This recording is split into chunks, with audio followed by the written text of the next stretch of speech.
Erev Tov Mevorach, Birshut Moray Verabotai. Parasha de la semaine, Parashat Noach. Notre parasha contient 6 chapitres, du chapitre 6 au 11e chapitre du Chumash Bereshit. La parasha nous parle donc, bien connu, la génération du Maboul, du déluge, une génération qui était mouchrat, une génération qui était complètement abîmée de la racine. Les 3 Averot Hamurot, Giloy Arayot, Avodah Zarah, Shfichut Damim. Et donc, Akadosh Baruch Hu a décrété, a décidé de remettre en question la création. Et donc d'annuler la création, de faire un déluge, et donc d'anéantir tout ce qu'il a créé.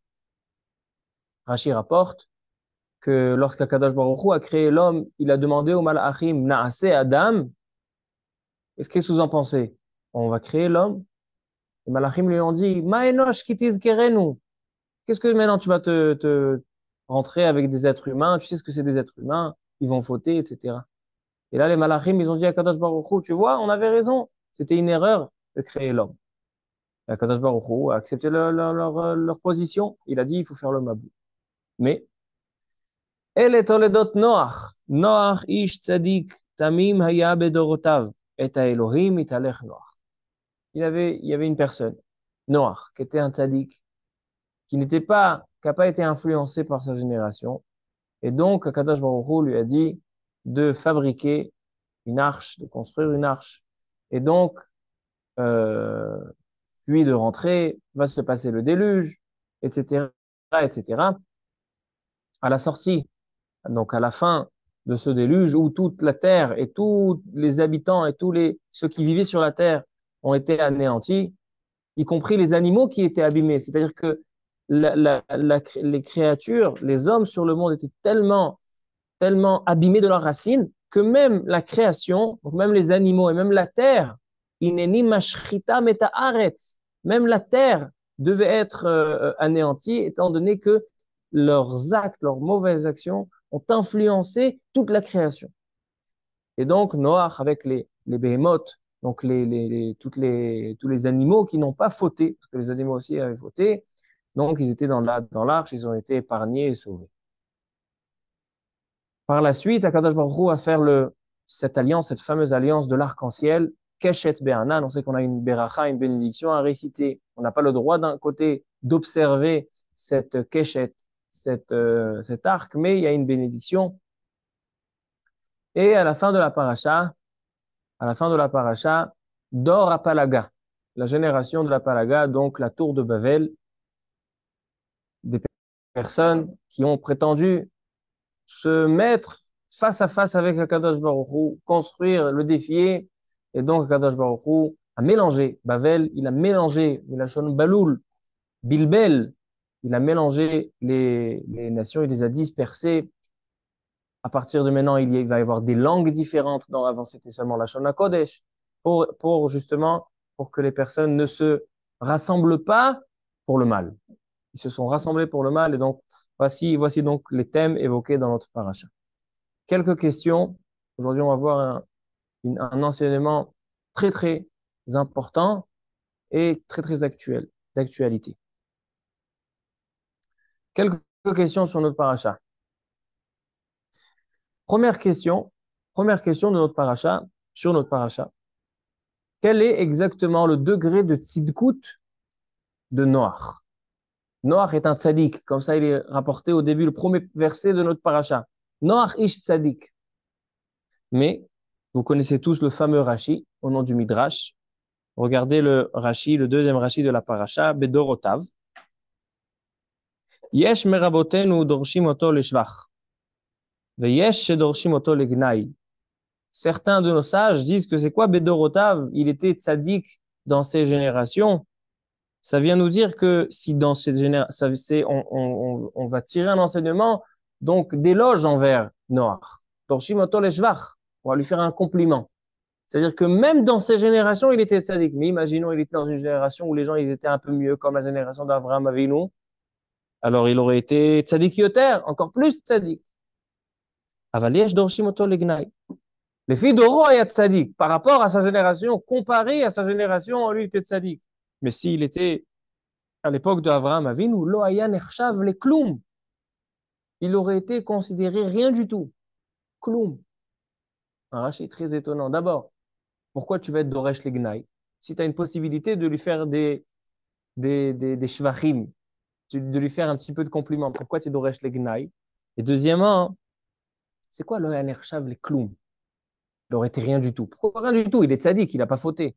La création a été épargnée grâce à lui. Alors donc, c'est très étonnant ce Rashi. Voici la première remarque. Non seulement ça, c'est que dans la suite de la paracha, Rashi va ramener que Noach, il était miktane amana. Il n'était pas très croyant à 100%. Pourquoi? Parce que Noach ne croyait pas que le déluge arrivera. Et tant qu'il n'y avait pas le déluge, il n'est pas rentré dans la Teva. Dès que le déluge arrivait, quand je il lui a dit de rentrer. Il dit là-bas Rashi, miktane amana. Il est tzaddik ou il n'est pas tzaddik? Non seulement ça, les Chachamim dans le Midrash reprochent à Noach. Parce qu'on voit que quand Noach il est sorti de l'arche, après le déluge, il a fait des sacrifices, des korbanot. Pourquoi il a fait des sacrifices? En tant que kaparat avonot. Kapara sur quoi? Kapara qu'il n'a pas prié sur sa génération et il n'a pas fait assez de remontrances. Il n'a pas fait faire tchouva les autres. Il a vu que la génération était en train de se dégrader, que le décret a été pris par Akadosh Baruch Hu, et il n'a pas agi assez pour leur faire tchouva. Donc on voit qu'il n'est pas très tzaddik. Alors où est la position de la tzidkout? Non seulement ça, encore un midrash, il est ramené dans le Shem Ishmuel. Il dit le midrash, lorsque Akadosh Baruch Hu ordonne à Noach de créer l'arche, il y a marqué qu'il faut que ce soit fabriqué kinim ta'aseh tateva. Regardez, au début de la paracha, Perek Vav, pasuk Yudalet. Aseh lecha teva ta'atse gofer. Kadosh Baruch Hu demande à Noach, fabrique une arche, teva. Kinim ta'aseh tateva. C'est quoi kinim? C'est pas des poux. Les poux, c'est avec un kaf. Là, c'est avec un kouf. Kinim. Kinim, ça vient du langage de ken sipor, un nid.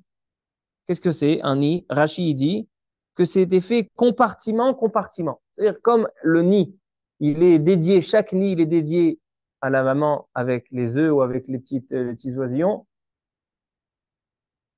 Ainsi, la teva, elle était faite compartiment, compartiment. Chacun, il avait sa cage, chacun.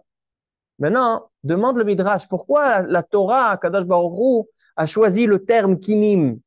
Si, il fait compartiment, madorim, madorim, chadarim, chadarim. Pourquoi on a choisi le terme kinim?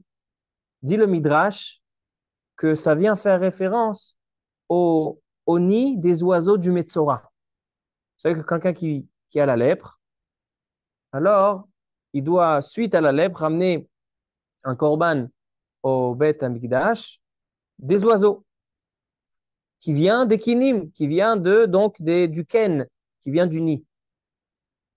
Maintenant, dit le Midrash, de la même manière que le ken tzipor, que le nid des oiseaux est une tahara, une purification pour le Metzora, ainsi la teva, hein, c'est une purification pour Noach. C'est-à-dire que ça va purifier Noach. De quoi? De cette faute-là, qu'il n'a pas assez agi pour faire teshuva au peuple. Et il ajoute le Shem Ishmuel sur ce midrash, quelque chose de très joli. Il dit pourquoi la kapara doit être comme le Metzora.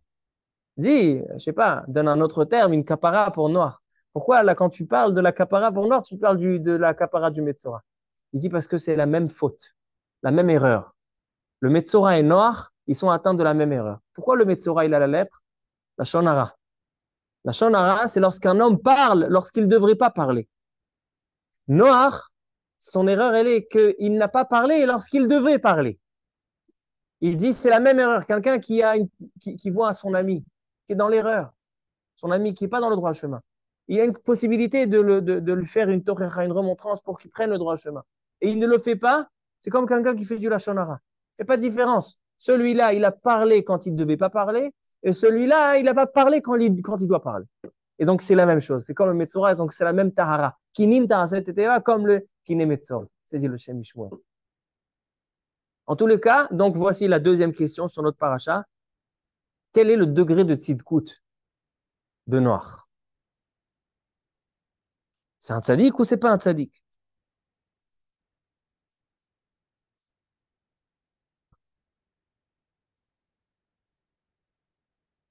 Troisième question.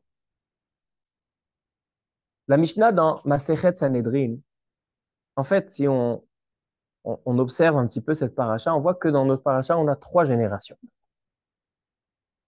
On a la génération du Maboul, mais si vous voyez à la fin de Rachid, dans la paracha de Bereshit, quand on commence à parler de Noach, il y a aussi une autre génération qui précède la génération du Maboul. C'est la génération de Enoch. Dor Enoch, Dor Hamaboul, et à la fin de la paracha, Dor Apalaga. Trois générations. Nous dit la Mishnah dans Masechet Sanhedrin que Dor Hamaboul et Dor, les personnes, les gens du Dor Hamaboul et du Dor Apalaga, En lahem chelek le'olam haba. Vous savez, dans Masechet Sanhedrin, il y a le Perek Chelek, qui a une part dans le monde futur, qui n'a pas de part. Mi yesh lo chelek le'olam haba, mi en lo chelek le'olam haba. Dans la liste de ceux qui n'ont pas chelek le'olam haba, il y a les gens de Anshe Dor Hamaboul et Dor Apalaga. Donc les générations de Paracha, ils n'ont pas de chelek le'olam haba. Donc la question elle est simple. Ces personnes-là, ils n'existent plus. Ça fait longtemps qu'ils n'existent plus. Ils ont été anéantis par de l'eau. Pourquoi la Mishnah doit prendre la peine de nous dire ils n'ont pas de chelek le'olam haba? Ma'inaf kamina. Qu'est-ce que tu viens m'apprendre? Ma'aridouche. Ils n'existent plus, ils ont été anéantis dans le déluge. Non, sache que cette génération-là, ils n'ont pas. C'est quoi? Quel est l'enseignement? Non seulement ça, David Amelech, quel est le livre le plus célèbre de David Amelech? Teilim. Le premier chapitre de Teilim, le premier chapitre, Ashrei Haïsh, il nous parle de Dor Enoch et Dor Apalaga et Dor Hamaboul. On voit ça. Qu'est-ce qu'il dit le premier Teilim? Ashrei Haïsh, bien soit l'homme, Asher lo alach ba'atzat reshaim, qui n'a pas suivi les conseils des reshaim, ou bederech hataim lo amad, et il n'a pas tenu dans le chemin, il n'a pas entrepris le chemin des fauteurs, ou bemoshav letzim lo yashav, et qui ne s'est pas installé à blaguer avec ceux qui perdent leur temps, les letzim, qui im betorat Hashem chefto, qui est l'homme qui est bien celui qui ne perd pas son temps, qui ne va pas dans le mauvais chemin, qui s'assoit pour étudier Torah Hashem, ou betorato yehege yomam valayla. Et il étudie sa Torah jour et nuit. Ve'aya ke'et shatul al palgemaim. Et donc cet homme-là qui est assidu dans son étude de la Torah, alors il semble être comme un arbre planté sur la rive de la rivière, sur l'eau, asher pirio iten beito, qui produit des fruits en leur temps, ve'ale ulo ibol. Et donc l'arbre est toujours en bonne condition, ve'chol asher ya'aseh yatzliach. Comme ça il dit le Teilim. Il vient Midrash Rabbah dans la parasha de Bereshit, Perek Kavav, parasha Kavav. Écoutez bien ce Midrash, très intéressant. Ashrei Haïsh, qui c'est le Ish que David Amelech vient parler de lui? Ashrei Haïsh c'est Noach. On parle de Noach. Vous entendez, le premier Teilim parle de Noach. Asher lo alach ba'atzat reshaim, qui n'a pas suivi. On voit qu'il y a trois phrases. Lo alach ba'atzat reshaim, bederech hataim lo amad, ou moshav zekenim lo yashav, ou moshav letzim lo yashav. C'est quoi ces trois? Atzat reshaim zedor Enoch, la génération de Enoch, les idolâtres. Bederech hataim lo amad zedor Hamaboul, ou bemoshav letzim lo yashav zedor Apalaga.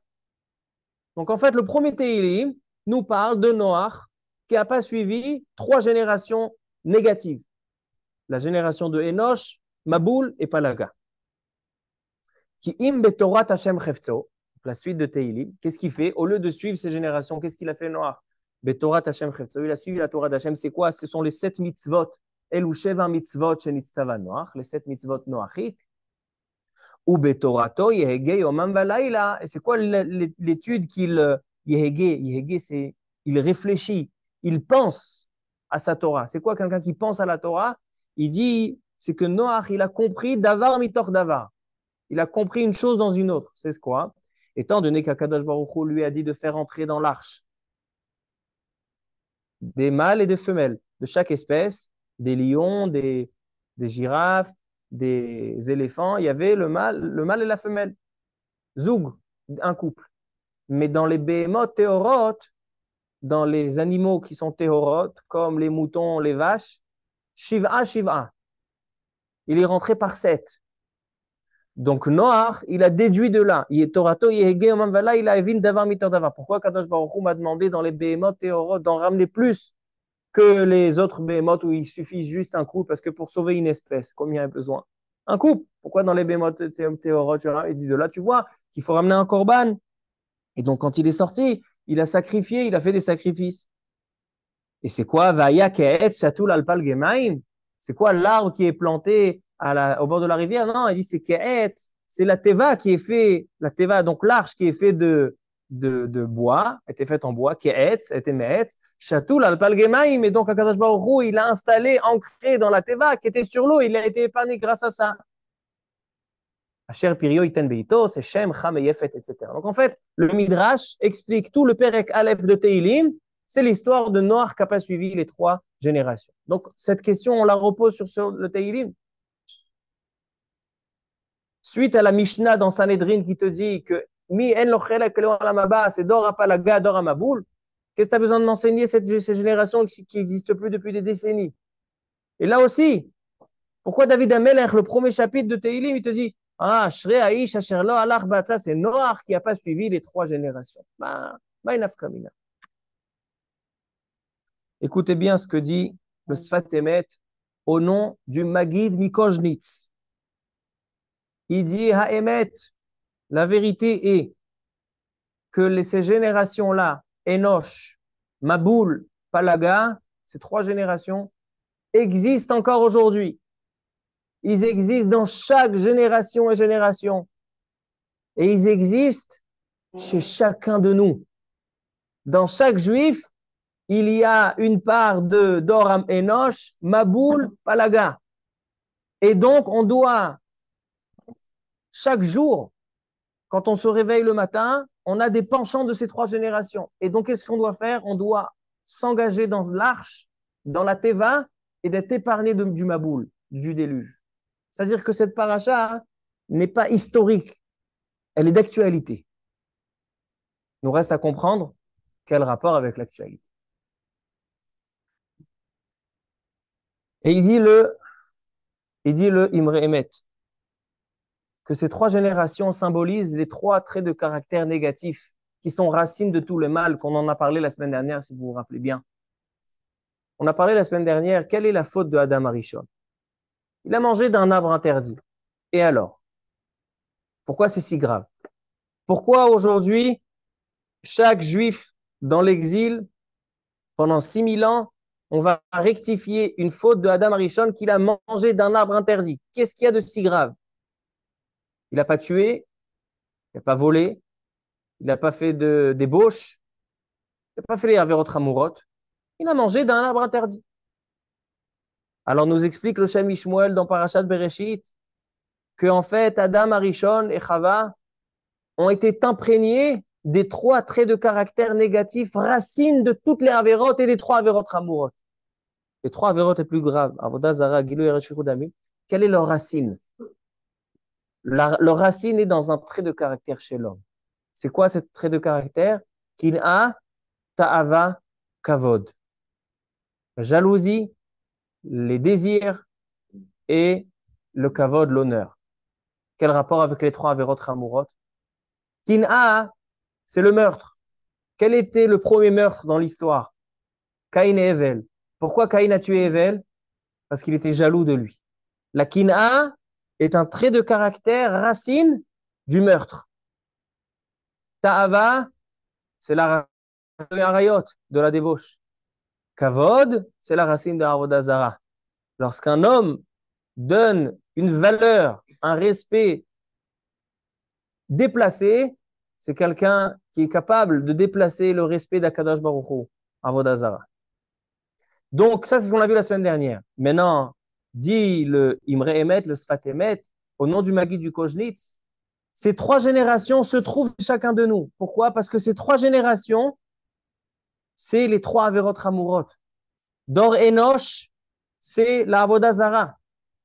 Cette génération, qu'est-ce qu'elle avait de négatif? Avodah Zara, qui vient du Kavod. Dor Amaboul, le summum de Dor Amaboul, c'était Giloy Arayot, la Ta'ava. Et Dor, la génération de Palaga, Migdal Bavel, c'est la génération de Avodah Zara, la génération du Kavod. Ils se sont pris, ils sont mesurés à Kadosh Baruch Hu. Et ça se trouve chez chacun de nous. Et donc, si la Torah nous dit que la manière de s'épargner du déluge qui est suite à ça, on va expliquer pourquoi il y a un déluge. Pourquoi, quand on a ces trois Averot Hamorot, alors le monde doit être détruit. Et comment on est sauvé par la Teva. Aujourd'hui, où est la Teva? Où est l'arche?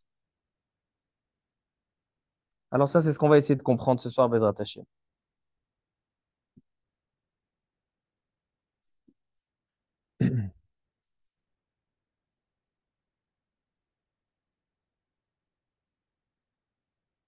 Deux dernières questions, deux dernières questions au sujet de la paracha, après on donne le Yesod.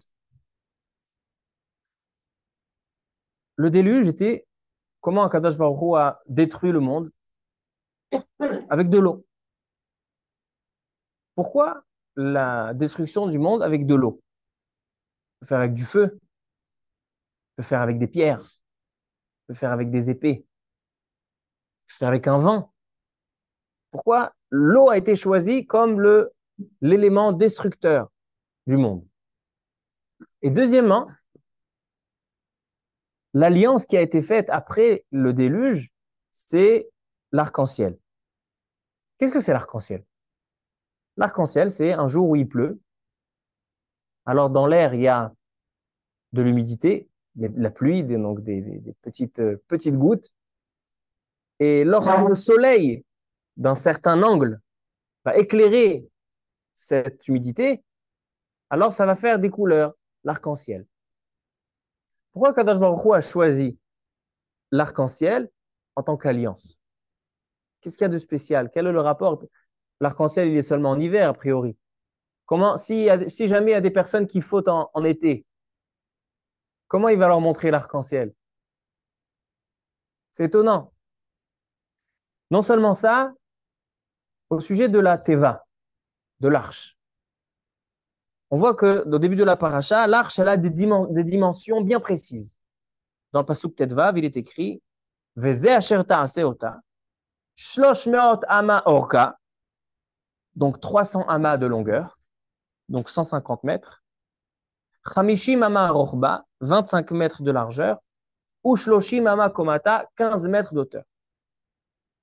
Demande les Mefarshim et aussi les Baalei Hamoussar. Pourquoi la Torah a besoin de nous donner, pourquoi la Torah donne des mesures de la Teva? 150 mètres sur 25, hauteur de 15. Pourquoi tu fais si grand? Parce que tu as besoin de rentrer les animaux. Mais de toute façon, les animaux, ils ne rentrent pas. Il est écrit que c'était un S, comment les animaux étaient à l'intérieur. Donc, si toutes les manières, tu as besoin d'un S pour contenir tous les animaux, toutes les espèces dans la Teva, alors dis à Noach de faire la taille d'une souka. Et Roshov et Rubo Veshulhano, qu'il est juste à mettre sa table, etc. Tu mets 4 amotes sur 4 amotes et tu as fini l'histoire. De toutes les manières, c'est pas assez, ces dimensions. Et pourquoi la Torah nous précise les dimensions comme ça sur la... C'est des détails qui n'ont aucune importance, a priori. Non seulement ça, Rachid demande pourquoi Akadosh Baruch Hu a demandé à Noach, pendant 120 ans, il a construit la Teva. Donc, c'était pas facile. Pourquoi il lui a fait cette ira? Pourquoi il a fait tel effort? Il a imposé un tel effort. Répond Rachid, pour que les personnes de la génération voient que Noach y construit une teva, ils vont lui demander pourquoi. Il va leur dire il y a un déluge. Pourquoi un déluge? Parce que vous faites des mauvaises actions. Ils vont faire tchouva. Moi, je vous pose une question. C'est comme ça qu'on fait faire tchouva aux gens? En construisant une arche? Comment on fait tchouva? On achète un frac, on achète un hambourg, on se fait pousser la barbe, on va dans les yeshivot et on dit Rabota, il fait tchouva. On achète un chauffard bien puissant. C'est comme ça qu'on va faire tchouva. C'est pas en construisant une arche. Donc, il y a quelque chose qu'on doit comprendre. Alors, venez, on essaye de donner, voilà, donc on a présenté toutes les questions. Maintenant, on va essayer de donner une explication. Midrash Tanhuma. Midrash Tanhuma. Au début de la paracha, la troisième lettre, Midrash Tanchuma, il dit comme ça. El toldot Noach, Noach. Donc, suivez ce que je vais lire et vous allez m'expliquer. El toldot Noach.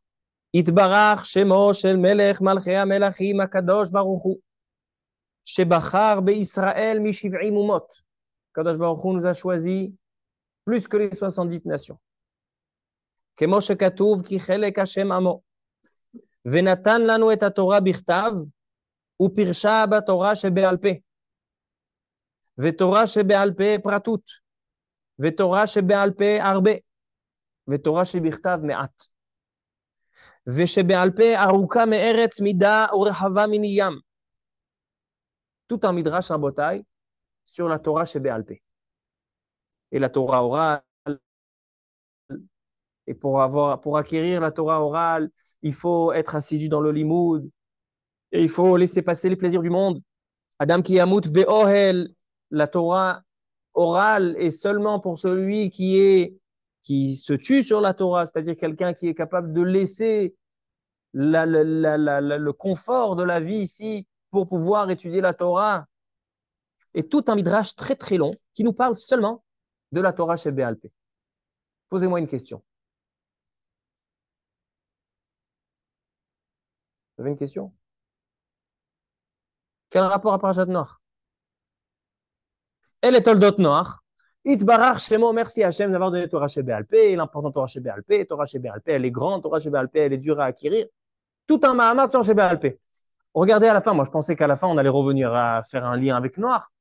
Torah chez Be'al Peh, Torah chez Be'al Peh. C'est pas ma question. Rabbi Tzadok HaKohen Milublin, c'est lui qui a déjà posé la question. Il dit, je ne comprends pas ce Midrash Tanchuma. Tout le Midrash Tanchuma, il te parle de Torah chez Be'al Peh. Quel rapport avec Parashat Noach? Il dit le Rabbi Tzadok HaKohen Milublin. Toute Parashat Noach, toute cette histoire, toutes ces générations, toute cette eau qui est versée pour détruire le monde, c'est Torah chez Be'al Peh. Pourquoi? Alors, Rabotai. Quelle est la différence entre Torah chez Birtav et Torah chez Be'al Peh? Torah écrite et Torah orale. Torah écrite, elle n'appartient pas à l'homme. L'homme peut l'étudier, l'homme peut la connaître, l'homme peut l'appliquer. Mais elle n'a rien à voir avec lui-même, son être. Torah orale, c'est une Torah qui est entièrement de la personne elle-même. D'accord? Disons, il y a Rabbi Akiva, Rabbi Shimon Bar Yochai, Rabbi Tarfon. Un, il dit, ça c'est moutar, ça c'est assour, et l'autre, il dit, ça c'est un safek. C'est marqué dans la Torah, moutar, assour, safek? Non. Qui c'est qui a inventé cette Torah? C'est ces trois chachamim-là, ces trois Tanaïm Kedoshim. Torah chez Be'al Peh, elle est orale parce qu'elle appartient à l'homme, parce qu'elle est inscrite chez l'homme. Où est la racine de Torah chez Be'al Peh? Comment est-ce possible qu'Akadosh Baruch Hu donne une Torah, il nous a donné un chumash, et maintenant on va inventer des nouvelles choses dans Torah chez Be'al Peh, les chachamim? Ça a été déjà transmis à Moshe Rabbeinu. Le 5e chumash des 5 livres, chumash Devarim, comment il s'appelle? Mishneh Torah, répétition de la Torah. Dit le Ramban, dit le natif de Vologine, t'en fais pas, c'est pas une répétition. La Torah ne se répète pas. Mishneh Torah, c'est une Torah orale de Moshe Rabbeinu. Elle est à Devarim, à Cher Diber Moshe. Toute la Torah orale, c'est Moshe Rabbeinu qui parle. Et ainsi, elle dit la Gemara, dans Masechet Megillah, quelle est la différence entre les klalot de Parashat Bechukotai et les klalot de Parashat Kitavo? C'est que les klalot, donc les malédictions de Parashat Bechukotai, c'est Mipi Akadosh Baruch Hu, c'est Akadosh Baruch Hu qui dit les klalot, et les klalot de Chumash Devarim, de Parashat Kitavo, c'est Moshe Rabbeinu Mipi Atzmo, Moshe Rabbeinu qui donne. Ça veut dire que la Torah a été donnée avec une partie de Torah orale. Pourquoi? Pourquoi la Torah, elle ne peut pas être comme toutes les autres nations, toutes les autres religions? Est-ce que dans les autres religions, dans le Coran ou dans le je ne sais pas quoi, est-ce que là-bas, il y a une notion il y a la Torah qu'Akadosh Baruch Hu donne, et il y a ce que disent les Chachamim? C'est pas logique. Il y a la loi qui est donnée par le Dieu. Tu l'appliques pas, tu seras puni. Chez les Juifs, c'est pas comme ça. Il y a la Torah qu'Akadosh Baruch Hu donne, et il y a la Torah des Chachamim. Explique le natif de Volojine dans son Chumash à un mec d'Avar. Il dit que la Torah orale, c'est l'objectif suprême de la Torah. La Torah écrite a été donnée pour qu'on arrive à la Torah orale. C'est-à-dire que Mishneh Torah vient du langage Veshinantam. Quand on doit enseigner chaque homme qui a des enfants, il a une mitzvah d'enseigner à son fils la Torah. Où c'est marqué dans Kiryat Shema, Veshinantam levanecha. Dit là-bas Rashi, dans Parashat Kiryat Shema, c'est quoi Veshinantam levanecha? Milashon chidadtam. Shinantam, c'est aiguisé. Pourquoi Shinantam, c'est aiguisé? Parce qu'il y a marqué Shine Gibor, Chitze Gibor Shenunim. Les flèches du Gibor, du guerrier, sont Shenunim, Shanoun. Un homme qui est Shanoun, on dit un bachour. Quand on vient prendre des renseignements sur un bachour, c'est un bon bachour ou pas un bachour. Alors il y en a, ils te disent, ce bachour-là, il est Shanoun. Shanoun veut dire il est aiguisé, il est fin. D'accord? Donc, Veshinanta, Mishneh Torah, ce n'est pas une répétition de la Torah, mais c'est que Moshe Rabbeinu, il a pris la Torah, il a aiguisé, et maintenant la Torah, il va la faire pénétrer. Il va l'introduire dans le peuple juif. Ce n'est pas seulement qu'il va leur présenter les lois, mais il va transmettre la Torah afin que la Torah soit une partie intégrale du peuple juif. Ça, c'est la Torah chez Béalpé. Maintenant, Rabotai, la Torah chez Béalpé en particulier est comparée à l'eau. Pourquoi elle est comparée à l'eau? Alors, tout le monde connaît l'eau, que l'eau, tu la mets dans un endroit haut, elle coule en bas. Ça montre que pour avoir la Torah, tu es obligé d'avoir un ava, d'avoir une humilité, de savoir te rapetissir et te baisser. Mais je pense qu'il y a un sens encore plus fort. Pourquoi la Torah est comparée à l'eau? L'eau, c'est une matière qui a la capacité de déformer une autre matière, une forme. On sait que l'eau, elle n'a pas de forme. Contrairement à toutes les matières qu'il y a dans le monde, chaque matière, elle a une forme, l'eau, elle n'a pas de forme. Dès que tu mets l'eau, elle coule. Et paradoxalement, quand l'eau vient en contact avec une matière qui a une forme, elle va annuler sa forme. Comme dit Rabbi Akiva, Maim shachaku avanim. Tu prends de l'eau, tu fais du goutte à goutte sur un rocher, reviens quelques temps après, tu vois que le rocher est déformé, il a maintenant un creux. L'eau qui a coulé a déformé. C'est-à-dire que l'eau a une capacité d'annuler une tsura, d'annuler une forme de la matière.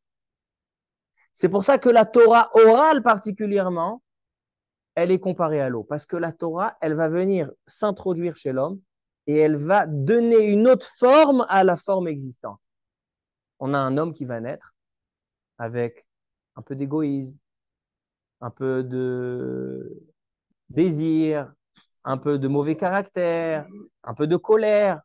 La Torah orale, elle va s'introduire chez lui. La Torah orale va faire partie de lui. Et donc, qu'est-ce qu'elle va faire? Elle va, lui, comme l'eau qui déforme la matière, elle va le déformer, elle va le bonifier, elle va l'améliorer, elle va lui donner une meilleure forme. Le polir. Ça, c'est l'eau. Maintenant, Rabotai. Dit Rabbi Tzadok HaKohen Milublin. La génération de Dor Enosh, Dor Apalaga, Dor Amaboul, c'était une génération très élevée. Que le Harizal dit que ces générations, que ces neshamot de ces générations, ils ne sont pas annulés. Vous savez quand ils sont revenus, ces générations? En Égypte. Les Juifs qui étaient en Égypte, comment ils ont été asservis? Bechomer, Belevenim, ils ont été fait tomber dans l'eau, dans le Nil. C'est encore une fois, c'est le Chomer, l'Elevenim de Dor Apalaga, c'est l'eau du Maboul. C'est-à-dire que ces neshamot, dit le Harizal, sont revenus pour avoir un tikkun parce que c'est des neshamot élevés. D'où on sait que c'est des neshamot élevés? Parce que la Gemara, il me semble, la Gemara dans Choulin, la Gemara, elle demande où Moshe Rabbeinu, il est ramené la première fois dans la Torah. Il dit, lorsqu'il y a eu la faute de Adam Arishon et de ses trois générations, il y a marqué Beshagam ou Basar Vadam. C'est quoi Beshagam? C'est Gematria Moshe. Il dit le Zohar HaKadosh, Moshe Rabbeinu était censé se dévoiler, il était déjà dans ces générations-là, il était censé se dévoiler et donner la Torah dans ces générations-là, Dorenosh, Maboul et Palaga. Mais ils n'ont pas été méritants. Et donc, il fallait encore 10 générations pour arriver à Avraham Avinu. Avraham Avinu, il va avoir des enfants, ils vont descendre en Égypte, ils vont faire le tikkun de ces générations-là, et après ils vont avoir la Torah. Maintenant, qu'est-ce que ça vient nous dire? Qu'en fait, l'eau du Maboul, qui a anéanti le monde, on a posé la question tout à l'heure, pourquoi l'eau a été choisie pour détruire le monde, plutôt que toutes les autres matières destructrices? Parce que l'eau, elle vient déformer, et c'est cette eau-là, c'est ou l'eau de la Torah qui vient déformer l'être, le rendre mieux, ou bien cette eau-là, on annule, la création. C'est-à-dire l'eau, dans le monde, elle est obligatoire. Ce sont les pluies qui sont met dans le monde. Ou bien tu en profites pour t'imprégner de cette eau-là, t'imprégner de Torah et donc de changer, de donner une meilleure forme, ou bien ça va anéantir le monde. Maintenant, Rabotai, c'est pour ça que l'alliance, elle est Keshet Be'anan. Pourquoi on a dit l'alliance, elle est dans cet arc-en-ciel? Pourquoi l'arc-en-ciel? Parce que l'arc-en-ciel, ça je pense, il pleut. Kadosh Baruch Hu, il fait tomber des pluies. Donc Kadosh Baruch Hu, il te donne une possibilité de cette eau-là, une Torah, afin de t'améliorer. Et maintenant, il y a le Hanan. Le Hanan, c'est l'obscurité, c'est ce monde-là. Alors donc, si avec la lumière, quand on va maintenant à Kadosh Baruch Hu, il prend cette lumière, il va regarder, est-ce que tu as utilisé l'eau pour faire maintenant des belles couleurs, pour t'améliorer? Ça, c'est le mivran. Ça, c'est l'examen. C'est ça l'enjeu. Maintenant, on comprend pourquoi le Midrash Tanchuma, il te dit, c'est quoi Parashat Noach? C'est Torah Sheba'al Peh. Parce qu'en fait, l'erreur de ces générations-là était quoi? C'est quoi l'erreur? C'est qu'ils avaient les trois Averot Hamorot. On a dit, pourquoi il y avait ces trois Averot Hamorot? Trois traits de caractère négatifs. Kin'a, Ta'ava, Kavod. La jalousie, les désirs et les honneurs. Et donc, si ces générations-là avaient compris que la Torah, c'est pas seulement un livre d'enseignement, un livre de loi, un livre de conduite, mais c'est un livre qu'on doit s'imprégner de ce livre. Et on doit, comment on dit, on doit parfaire notre être, notre essence avec cette Torah, changer nos traits de caractère. Donc, s'ils avaient rectifié ces trois traits de caractère, ils ne seraient pas arrivés à ces trois Averot Hamorot. Seulement Avraham, Yitzhak et Yaakov, dit le Maharal, Avraham, Yitzhak et Yaakov, c'est eux qui ont rectifié ces trois personnes. Ils ont rectifié Avodah Zara, Gilo Yaret, Shfichut Damim. Avraham Avinu, il y a marqué qu'il ne connaissait même pas Sarah, jusqu'à qu'il y a eu histoire avec Paro Avimelech. Il a dit Ata Yadati ki Isha Efat Toar. Il n'avait jamais vu Sarah. Pourquoi? Parce qu'il était complet dans la mida de Gilo Yarayot, la débauche, une mida qu'il a combattue.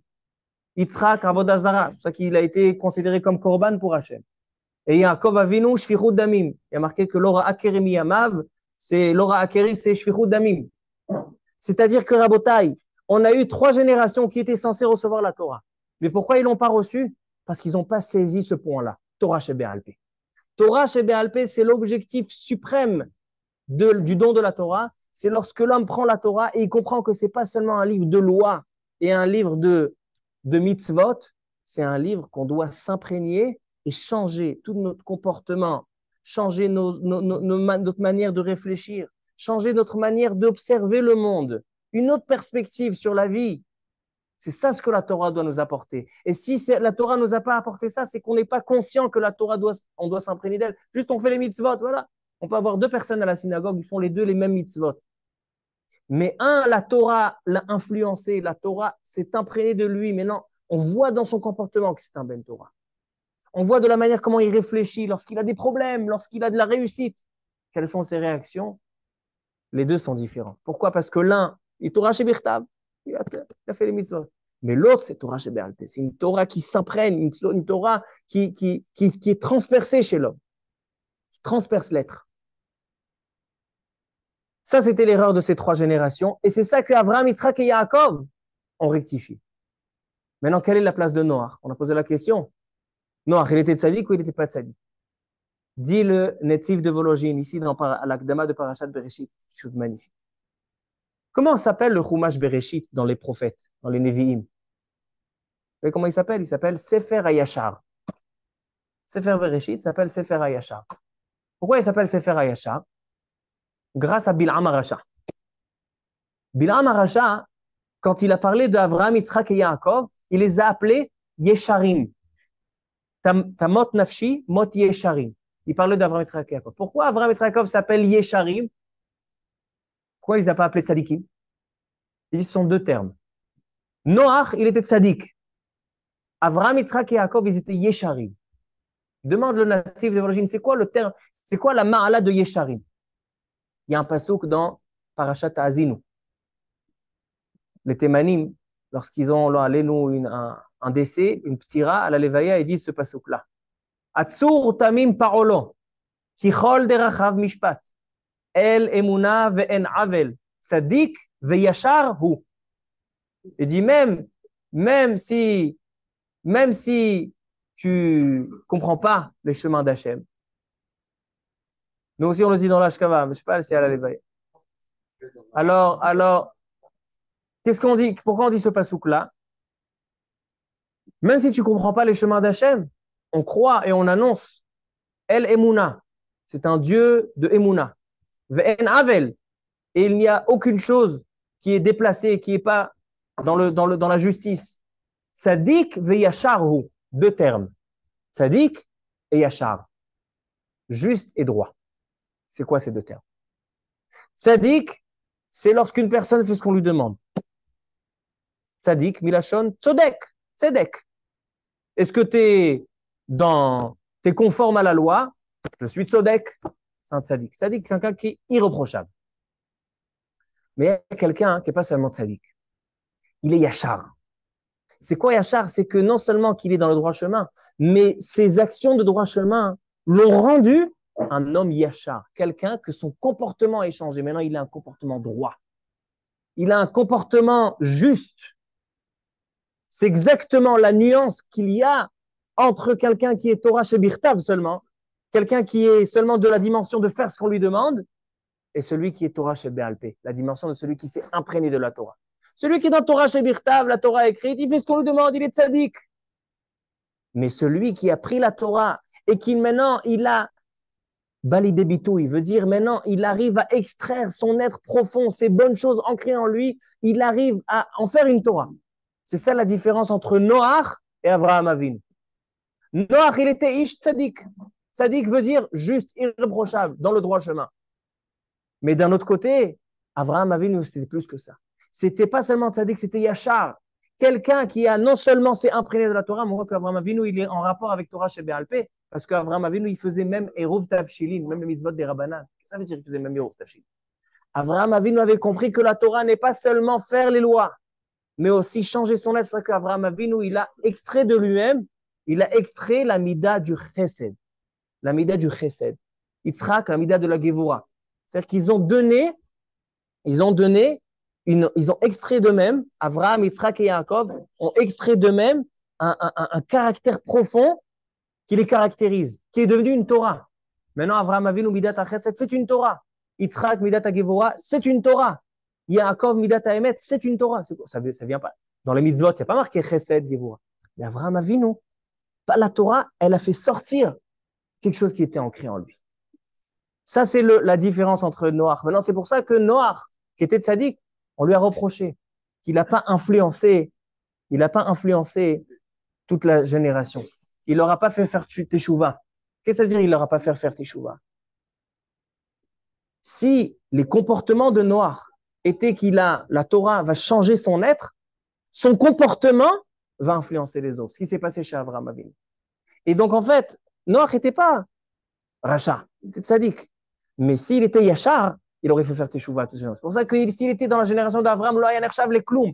Pourquoi le nershav le kloum? Parce que, étant donné que l'objectif suprême de la Torah, c'est quand on arrive à la yashrut, on arrive à quelqu'un qui arrive par son comportement, on voit déjà la Torah, ça c'est le nershav le kloum. Alors, venons voir Rabotai, je reprends les questions, voir si on a tout répondu. On a posé la question, est-ce que Noach était tzaddik ou pas? On a répondu. Il était tzaddik, mais il n'était pas comme Avraham Avinu, qui lui était Yachar. On a posé la question, pourquoi on ramène Dor Amaboul, Dor Enosh, Enlem Chelek l'Olam Haba, David Amelech, le premier Tehilim, on parle de ces trois générations, ils sont présentes aujourd'hui. Il dit le Harizal, c'était déjà en Égypte, c'était une génération très élevée, très importante. Le seul problème, c'est qu'ils n'ont pas rectifié les trois traits de caractère négatifs, racines de toutes les avérotes. Parce qu'ils n'ont pas fait le switch entre Torah chez Birtav et Torah chez Béalpé. C'est ça qui leur manquait. Et ça, c'est venu après avec Abraham, Yitzhak et Yaakov, que eux ont rectifié ces trois traits de caractère, parce que eux étaient Torah chez Baal Pé, ils faisaient toute la Torah, même Mitzvot et Rabbanan, parce qu'ils ont ancré en eux l'esprit de la Torah. Et maintenant, on peut comprendre aussi la troisième question. On a demandé pourquoi le Maboul était avec de l'eau et pourquoi l'arc-en-ciel. On a expliqué que l'eau, c'est l'élément qui change une forme. La Torah est comparée à l'eau étant donné qu'elle va s'imprégner chez l'homme, elle va lui donner, elle va le former d'une meilleure manière. Et pourquoi le Keshet Be'anan, c'est l'arc-en-ciel? Parce que l'arc-en-ciel, c'est suite à la pluie. C'est lorsque la pluie, il y a Keshet Be'anan, il y a un nuage, que le nuage est censé être l'obscurité de ce monde. Alors l'homme, il voit la lumière. Maintenant, qu'est-ce que c'est les mesures de la Teva? Il dit le Sfat Emet, au nom du Chidushé Harim, son grand-père. Il dit la Teva aujourd'hui, on a chacun, on se lève le matin avec trois traits de caractère mauvais. Ces trois traits de caractère que le Nachash a donné à Adam Arishon. Notre travail, c'est tous les jours de combattre ces trois traits de caractère par la Torah. Que la Torah devienne Torah chez Béalpé, qu'elle change notre être. Mais quel est le moyen de survivre à cette tempête, à ce déluge? Parce que ce qu'il y a dehors, le monde, le Yetzer Hara, le Dimayon, c'est un déluge. Il ne nous laisse pas cette eau-là de Torah. Au lieu de se remplir de Torah, on se remplit de Dimion, de Surlamazé. C'est ça le déluge aujourd'hui. Quel est le déluge aujourd'hui dans l'actualité? C'est l'obscurité de ce monde. C'est l'incapacité de l'homme de s'imprégner de la Torah et d'observer ses mauvais caractères et de les rectifier. Et donc, il reste avec ces trois traits de caractère, racine de toutes les Havérotes. Il reste avec la racine des Havérotes. Alors ça, c'est le déluge. Quel est le sauvetage? La Teva. C'est quoi la Teva? Il dit la Teva, elle s'appelle Teva. En hébreu, en Lashon HaKodesh, les mots de la Torah s'appellent des Tevot. Chaque mot de la Torah, c'est une Teva. Otiot ve Tevot. C'est-à-dire que les mots de la Torah et de la Tfila, il dit c'est ça la Tevat Noach qui nous sauve. C'est-à-dire quelqu'un qui vient, d'accord, il y a tout ce qu'il y a dehors, il y a le Yetzer Hara, il y a le travail, etc. C'est le Maboul, c'est le déluge. Ça ne te laisse pas réfléchir, ça ne te laisse pas changer ton être. Alors qu'est-ce que tu dois faire? T'imprégner de Torah, des Tevot, de la Teva, de la Torah et de la Tfila. Et qu'est-ce qu'on va gagner de là?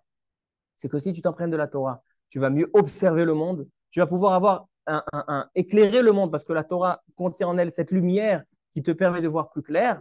Et la tfila, c'est lorsque tu demandes à Kadosh Baruch Hu des choses sur ce monde, tu demandes Parnassar et foi. Mais pourquoi tu demandes Parnassar et foi? Pourquoi tu demandes tes demandes? Parce que maintenant, tu as une autre optique. Non seulement que tu as compris, tu observes maintenant le monde de la meilleure manière, mais tu demandes à Kadosh Baruch Hu, maintenant, donne-moi des choses matérielles, donne-moi des choses dans ce monde-là qui correspondent. C'est ça le sauvetage. Donc, on a et le Maboul, on a et la Teva, et on a le Keshet Be'anan. Keshet Be'anan, suite à la pluie, c'est l'ashpa de la Torah, qui est censé imprégner l'homme. Et malgré que c'est dans le Hanan, que c'est dans le nuage, où c'est obscur, il y a la lumière qui va éclairer cette obscurité et cette eau-là, qui va dire, voilà, j'ai réussi à éclairer l'être. J'ai réussi à extraire le bien qui est ancré dans cet être-là. Voilà, on a compris maintenant tout le Inyan. Et pourquoi les mesures de la Teva? C'est la dernière question. Pourquoi les mesures? On a dit Shloshmot Ama Orka, Chamishim Ama Rochba, Shloshim Ama Komata. Il dit le Imre Emet, quelque chose de magnifique. Shloshim, c'est quelle lettre? Shloshim, c'est Lamed. 300, c'est quelle lettre? C'est Shin. Chamishim, c'est quelle lettre? C'est 50. C'est Rachetevot Lashon. Lashon, c'est la Torah et la Tfila. Le Lashon, la langue qui permet à l'être, on sait que la Torah chez Béalpé, c'est lorsque la Torah, elle va percer, elle va transpercer l'être. Comment? Veshinantam levanecha. La Torah orale, qui est par cette langue, par ce Lashon, c'est ça les mesures de la Teva. On a dit que la Teva, c'est les mots. Et c'est quoi la racine de la Teva? Ces dimensions-là, qui sont Rachetevot Lashon, la langue. Et dernier point, selon ça, on comprend, on va le dire tout de suite après. Je voudrais terminer en évoquant et faire un petit hommage au rabbin Claude Brami, Shlomo Brami qui est niftar cette semaine, l'auteur de Cherev Pifiot, l'âme de la parole.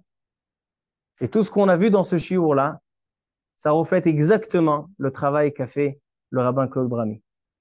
Il a fait une traduction magnifique spectaculaire du livre de la Tfila, de la prière, le Sidour ou les Tfilot du Yamin Noraim. Je ne pense pas qu'il y a une personne française qui ne connaît pas.